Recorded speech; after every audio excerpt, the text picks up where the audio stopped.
It is the summer of awesome here in the south of France, and everyone is kung fu fighting. Hi, I'm Jake Hamilton here at the Cannes Film Festival, the biggest film festival in the world, and I am talking with the stars of Kung Fu Panda 2. We're talking Jack Black, Angelina Jolie, Dustin Hoffman. I get a few kung fu advice moves, and Dustin Hoffman tells me why Marlon Brando made him the man he is today. Get ready, this is the very special Cannes edition of Jake's Takes.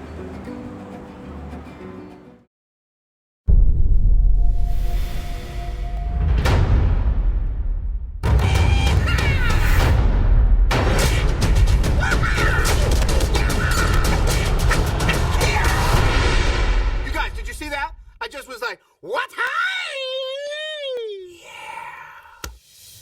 Where do you live? In Houston. In Houston. So if you guys ever come through, I have a very comfortable fold-out couch. Yeah. That's as good as I can offer. Very kind. Yeah, showed up and yeah. Right? Right out of college, I'm happy with that. You know? Do you have one of those dust vacuums that you can take away any of the popcorn or something that might be in the cracks? Oh, you do the guy thing. You just brush it aside. Brush it aside.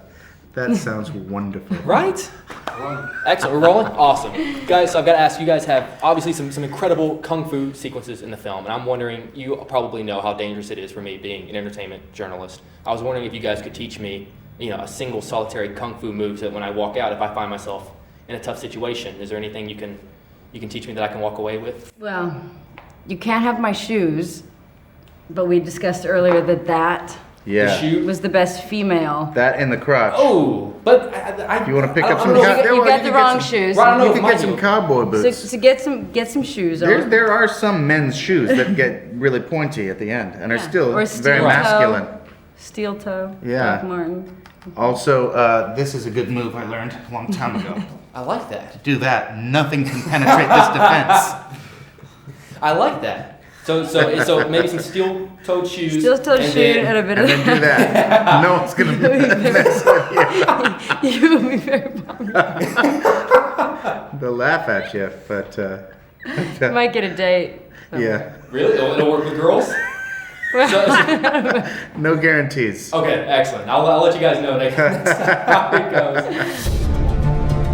Oh, I have received a message. From the universe? From a messenger. Oh, yeah, of course. I love the fact that you're a mentor to Jack in the movie, and I would think that'd be a role that you maybe have experience with. Who was your mentor that kind of helped you along in your early years? I think for my generation of actors, it was Brando, because he did something. He tilted the axis in a way that there was some great acting before and around him. There was a feeling of personalization and relaxation that we hadn't seen before. That it was as if it didn't matter if a camera was there, and it's as if he had the courage to fail, which means that you have to admit that maybe you are the fraud that you've always feared you were. And I think that was always a part of him. He didn't respect acting that much, and at the same time he achieved great acting because he didn't take it seriously.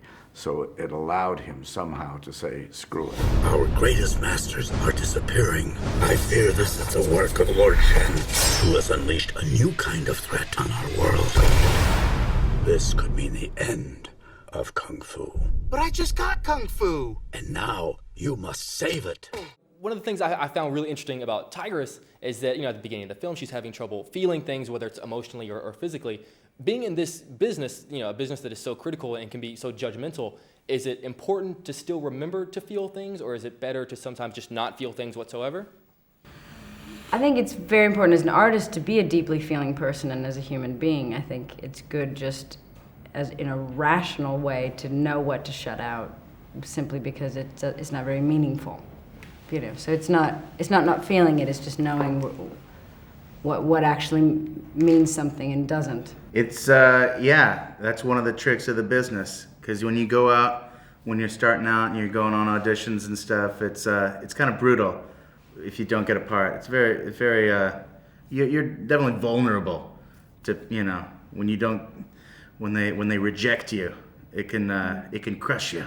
So you have to build up a certain amount of defense to defend yourself against that, but at the same time, you got to stay open because you got to be emotionally available to the different characters.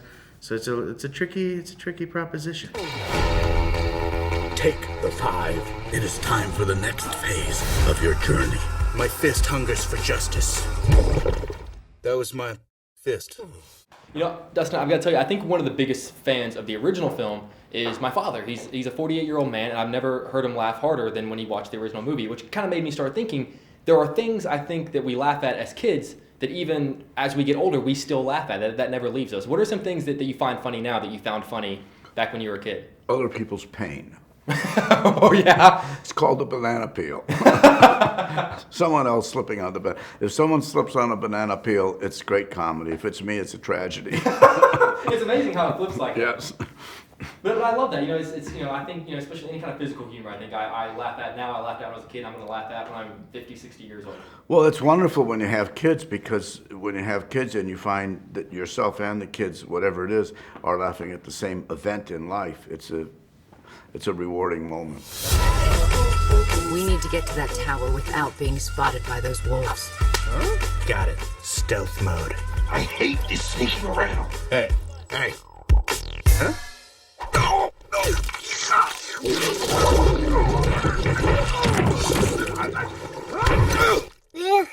I like it. So much of this movie is about kind of finding your path and kind of discovering who you want to be and which direction you want to go. What was that point in your life when you realized that this is the direction I want to go? This is the kind of person I want to be? Well, I knew I wanted to be an actor when I started studying it, because I was not a good student, and it was the first thing I was ever able to do without cutting out. I could be concentrated and time flew. As far as the kind of person, I'm still trying to be the kind of person Oh, yeah. I'd like to be, yes. It's just a constant. I mean, I think that's part of kind of, one of the big themes, obviously, is finding your inner peace. You're just kind of constantly searching for it, aren't you? I mean, do you ever find inner peace ever, really? Well, to me, I've heard that bandied about. An inner peace to me is like it's trying to find your authentic self, and that's very tough to do. You have it originally, but then I think society kicks it out of you. They tell you, they tease you, oh, you're acting like a kid, or you should be acting more grown up, And I think that society is bent on removing your individuality. You're supposed to be part of the group, and I think it's a long journey to just find your own authenticity. Absolutely. Which sometimes means admitting to yourself that which is most painful, because we don't like to believe we're flawed. How can Kung Fu stop something that stops Kung Fu? Here we go! Remember, Dragon Warrior, when you follow the noble path, anything is possible. I'm freaking in.